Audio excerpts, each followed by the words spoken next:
After changing jobs to a family-run printing company, I was treated with respect and managed to turn the company into a profitable business with my natural sales skills. However, the next day, the president's family began to completely ignore me, leaving me speechless and bewildered by the unusual situation. However, I overheard a conversation and learned the shocking reason behind it. Having decided to resign, I put into action a plan to make the president and others realize what they were thinking. My name is Inamura, 35 years old. I have worked in sales at a major printing company for over 10 years. I am highly trusted by those around me, and it is said that I will soon become the cowardly manager. However, 3 months ago, I received a call from my mother. She said that her leg had become weak and that it had become difficult for her to live on her own. My mother, who lost my father at an early age, had raised me alone since I was a child. I thought it was my turn to support my mother, so I decided to return to my hometown in the countryside. However, there was only one printing company in this rural town. In order to make use of my experience, I had no choice but to change jobs there. I consulted the Chamber of Commerce, and they called me on the spot to introduce me, and the interview began. The day of the interview. When I visited the old building's office, the president, Inamura, greeted me. "Thank you for taking the time out of your busy schedule." President Inamura, who said he was in his early 60s, bowed profusely. Here are his wife, Mio, and son, Daisuke. Inamura introduced me to his wife, Mio, and son, Daisuke, who were also present. Inamura said while looking at my resume, "It's a godsend to have such a talented person like Mr. Inamura join us." Inamura's expression looked happy, but there was a calculating glint in his eyes. Our company has been operating steadily as a family, but we lack sales power. If we could get someone like Mr. Inamura, we would be 100 times stronger. Inamura continued while reviewing my resume. Also, I would like to ask Mr. Inamura to develop new business. You can move freely, but I just want you to get contracts. Quote. Mio nodded in agreement, but she observed my clothes and belongings with her eyes as if she was appraising them, and Daisuke even blatantly sighed and looked up at the ceiling. I feel a strong sense of discomfort at his attitude, but when I think about my mother, I have no choice. He explains the salary and benefits for Kanahara. It's significantly lower than the average salary, and it's barely enough to live on in the countryside. Thinking about my mother, I couldn't refuse, so I accepted. Well then, I'll start working for you tomorrow.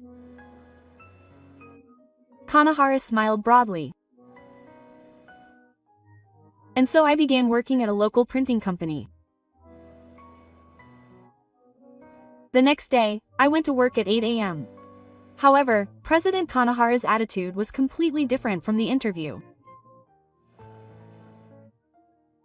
When I greeted him in a cheerful voice, he returned the greeting, but his tone was a stark contrast to the politeness he had shown the day before. He may have been arrogant at his previous company, but he's a newbie here. President Kanahara's voice had changed to a cold and intimidating tone. Well, act arrogant only after you've actually produced results. Miyoko interjected sarcastically. I'll leave later. And the surprises continued. Regarding new business development, I want you to get 20 new contracts a month. Hara calmly tells me a demand that is completely impossible for an ordinary person. Then I'll make sure you do your chores properly.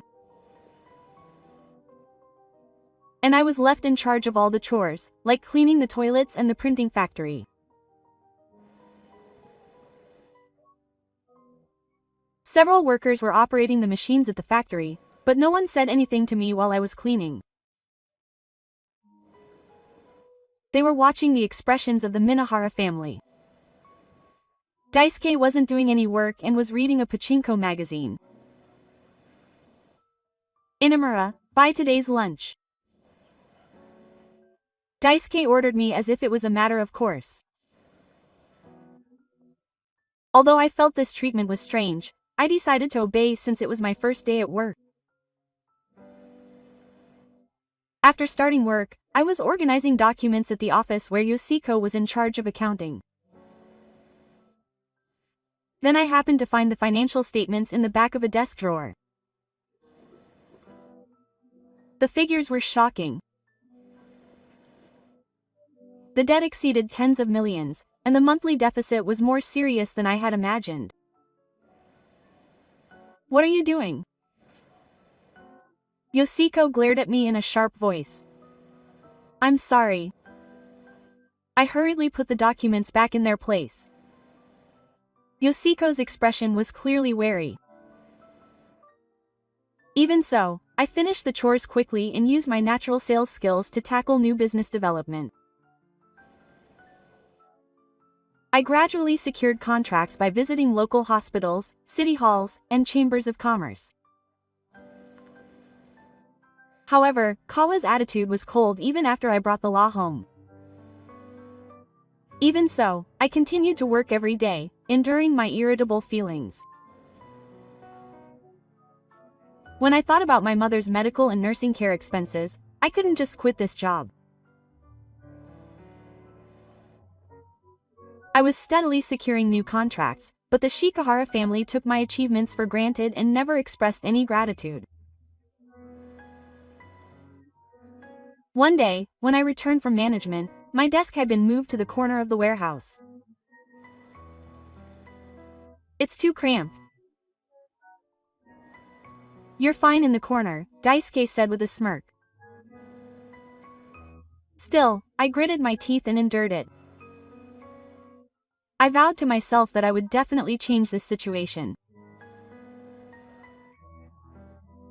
After about 3 months of hard work, the company achieved a complete turnaround in the black. Monthly sales had nearly tripled. In addition to sales, I made proposals to Taniwa about improving the efficiency of the factory, and he entrusted me with that responsibility. At first, I reported the situation to Taniwa on a regular basis, but he found it troublesome and left it all to me. I analyzed the work process in detail, eliminated unnecessary procedures, and improved efficiency. I created a detailed quality control chart and also built a system to prevent mistakes before they happened. As a result, deliveries were reduced to 0 and complaints decreased dramatically. The Kanbara family only saw the increase in sales and were completely unaware of my efforts to improve the workplace. Debt repayments are also progressing smoothly. I was asked to help with some of the accounting from the side, and they had a glimpse into the company's financial situation. One day when I arrived at work, for some reason the Kanbara family's attitude towards me worsened. Good morning. Even when I greeted them, Kanbara wouldn't even look at me. Miyoko treated me like a completely invisible person, and Daisuke was the same. For some reason, everyone has turned their backs on me, even though I've turned the company around. Oh, I'm speechless. Up until now, we had the bare minimum of conversation, but now we don't even have that. It's clear that it's my ore that has significantly improved the company's performance. This treatment is completely unreasonable. Even during lunch break, the Canberra family continues to completely ignore me. I eat my lunch alone and think about this abnormal situation. I have some idea why the Canberra family dumped me.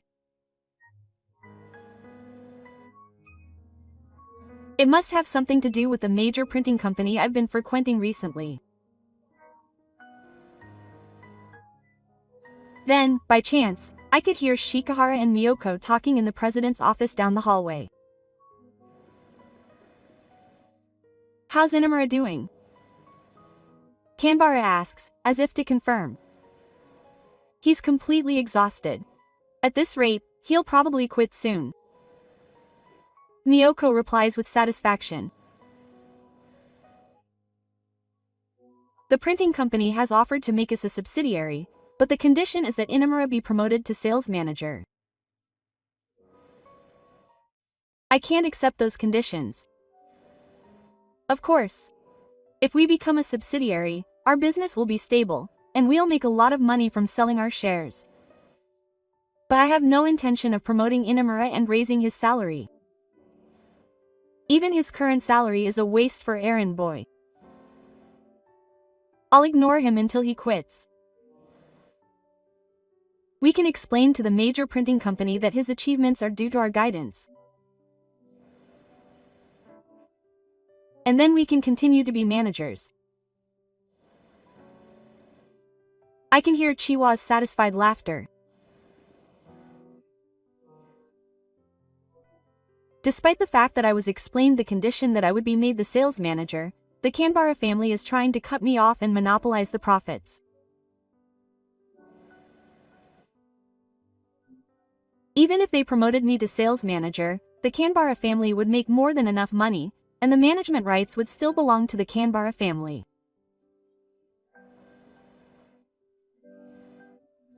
Canberra wanted to use me for the time being at the current Anzuki ball, and if that wasn't possible, he intended to force me to quit on my own. When I learned of this outrageous plan, something inside me snapped. I was beyond shocked by the Canberra family's blatant plan of ignoring me, and even laughed. But at the same time, a way to get revenge bubbled up inside me. When I imagined the desperate situation the Canberra family would experience from now on, I laughed even harder. I worked out this afternoon. Thinking about what would happen next, I struggled to hold back my laughter. "Thank you for your help," I told them quietly. A worried expression appeared on his face, but he quickly tried to continue ignoring me. "I will be quitting this company." On the surface, Kanahara shows a surprised expression, but deep down, you can see a look of relief in his eyes. It's the reaction I expected. Yoko does the same, and I can tell that deep down he's relieved that everything is going as planned.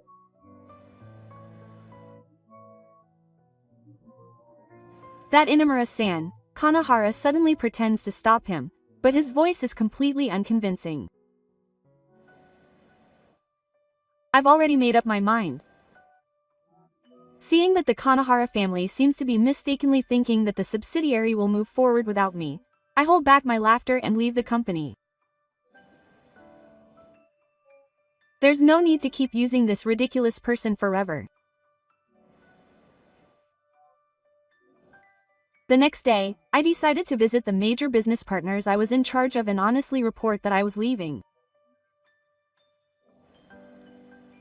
It was the execution of my revenge plan.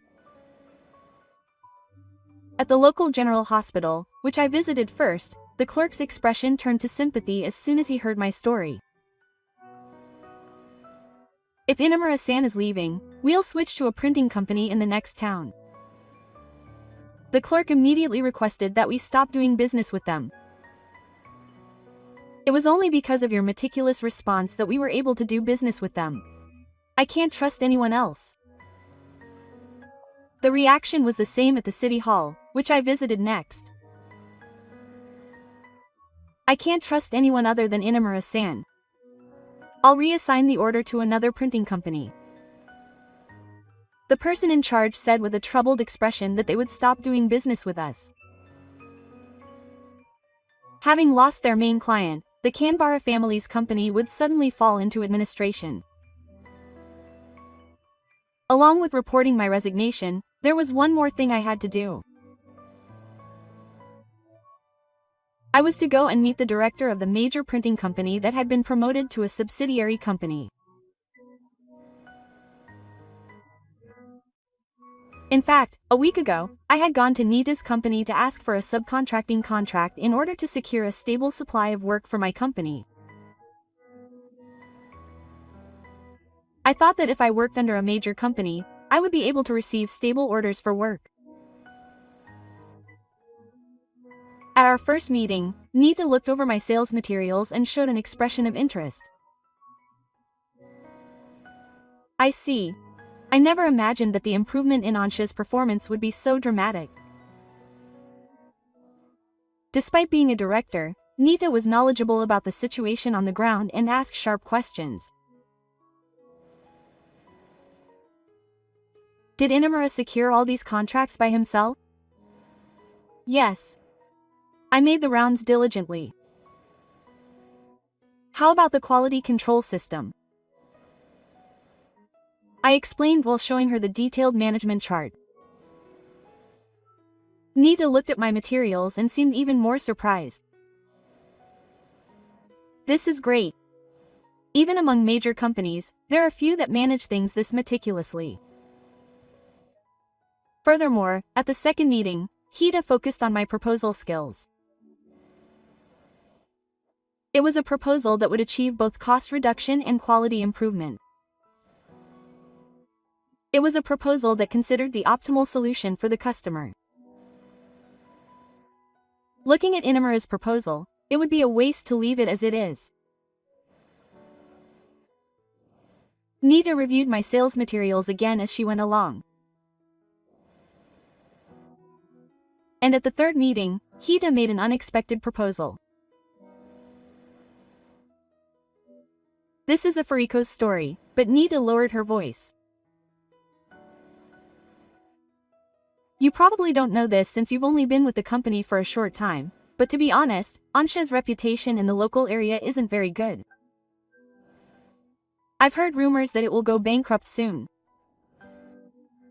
However, I've also heard that the factory employees are earnest. And above all, if there's someone like Inamura, it's a different story.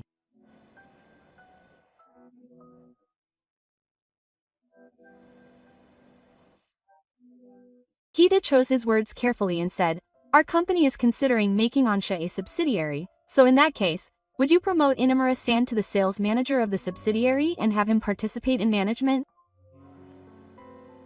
Hida continued to my surprise. With our network and financial resources, we can expect further business expansion, and with Mr. Inamura's track record, we can trust him with confidence.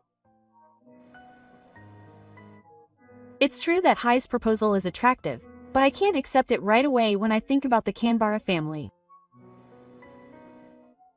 I answered Hai cautiously. It's a nice offer, but it's a serious matter that concerns management, so I don't have the authority to make a decision. Could you please have Mr. Hida speak to President Kanbara directly? You're right. Then I'll contact President Kanbara myself. This is how my conversation with Hai went. Hai informed President Shikahara about the subsidiary family, and that's probably where the Kanbara family came up with the old insect strategy. And now that I'd decided to resign, I went to see him in person that day. Thank you for taking the time out of your busy schedule, Nii-san. Thank you for your hard work, Inamura-san. How's the situation with the subsidiary family? Actually, I've decided to resign. Nita looked surprised. That was sudden. Even if there was a problem, I trusted Hai's character and decided to tell him frankly about what had happened so far. Hired as a salesperson, he was forced to do menial tasks that had nothing to do with his job, and despite having turned the company around, everyone else came up with a childish strategy of ignoring him. And then, according to the story from the subsidiary company, they were planning to get rid of him and monopolize the profits. As Hai listened to the story, his brows began to frown. That was terrible. As someone who knew how capable Inamura was, I couldn't believe it.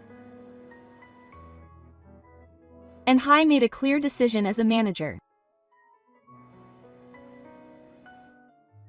The proposal to make Onsha a subsidiary was based on Inamura's track record and personality.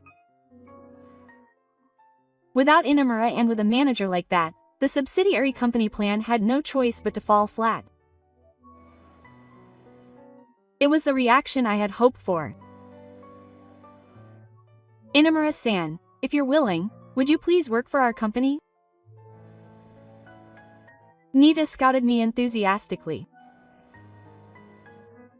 The truth is, I had to move back to the countryside because my mother needed care. I told him the truth about the situation. That's all the more reason. In addition to promising you better treatment than any other employee, we will also fully support you in caring for your mother. Our company also has a nursing care support system, and we can provide special consideration for someone like Inamura-san. I was filled with gratitude at Hai's words. I immediately accepted and bowed deeply. Then I will contact Mr. Inamura's company to withdraw the subsidiary company right away. Nita's response was swift and she immediately called Inamura in front of me. It was the day I contacted her about the subsidiary company the other day. Regarding the subsidiary company we proposed, we will be canceling it due to the location. I told you, she said it directly to the person in charge. I could hear Inamura's panicked voice on the other end of the phone. I heard that Mr. Inamura had retired, but as I told you, our proposal was based on Mr. Inamura. I'm sorry, but we will pretend that this conversation never happened. I could hear Inamura's desperate voice, but Hai calmly said, "It's decided." Excuse me, quote. When Nita hung up the phone, I was filled with a sense of satisfaction. The Inamura family's intentions had completely backfired. In the future, the chain of cancellations from major business partners will probably cause Inamura's company's sales to skyrocket. And the talk of the subsidiary company, which was supposed to be a guarantee of management, had completely disappeared. By cutting me off, the Kanohara family would lose everything. I said that, but a few hours after I hung up the phone, my cell phone rang. It was Kanohara. Inamura-san, I have something to talk to you about. Can you give me some time right now? Please. The company will go bankrupt. His voice cracked. I answered calmly. I'm sorry, but it's none of my business anymore, so please wait. Could you please reconsider the subsidiary company talk, Mr. Nita? It would make things even worse for Kanohara. That's impossible. Mr. Nita made the decision as a business decision. There's nothing I can do. Excuse me. I said this with a smile on my face and hung up the phone.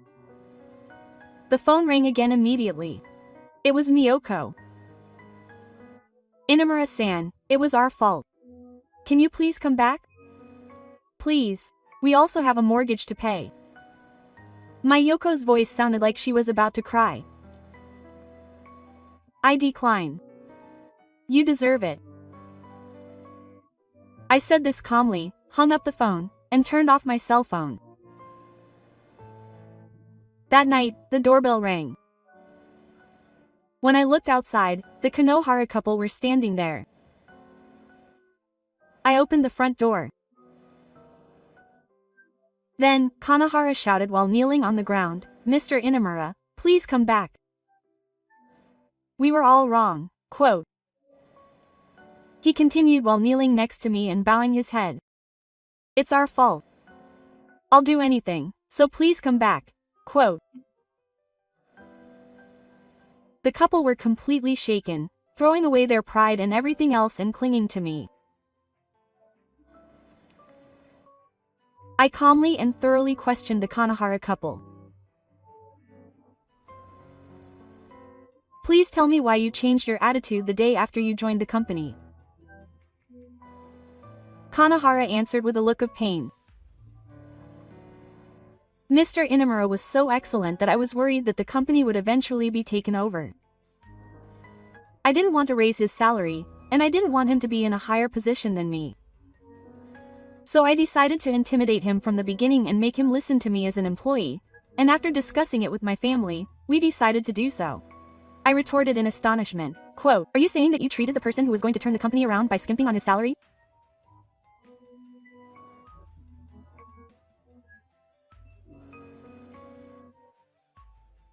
And when the offer of a subsidiary came up, they tried to get rid of me and monopolize the profits, even trying to pass off my achievements as their own. The Kanbara couple are at a loss for words. You only see people as tools. You are naive people who would casually discard the person who turned the company around just to save their own business. No matter what you say now, I can't trust you. I give you an ultimatum. I have already decided to work for Hida-san. You will fully support me in caring for my mother at the alternating palace. Unlike you all, Hida-san is someone who values people." The expressions on the Kanbara couple's faces turned to despair. "You brought this upon yourself. Please leave." I say this and quietly close the front door. I can hear the Kanbara couple crying outside, but I am convinced of my complete victory and my heart begins to calm down. A month later, I am working at the alternating palace as the sales manager at Hida's company, which is more than enough for all positions. I am now able to fully cover the cost of caring for my mother, and my abilities are being properly evaluated at my new workplace. As I spend each day fulfillingly, I hear from someone connected to the church about what has happened to the Kanbara family. Having lost one major contract after another and having its subsidiary company go bankrupt, Kanahara Printing's business rapidly deteriorated and, naturally, it went bankrupt. Kanahara worked as a day laborer at a factory, while Miyoko and Daisuke worked part-time at a convenience store. Although he didn't value people, I realized once again the importance of human relationships through Alt Road.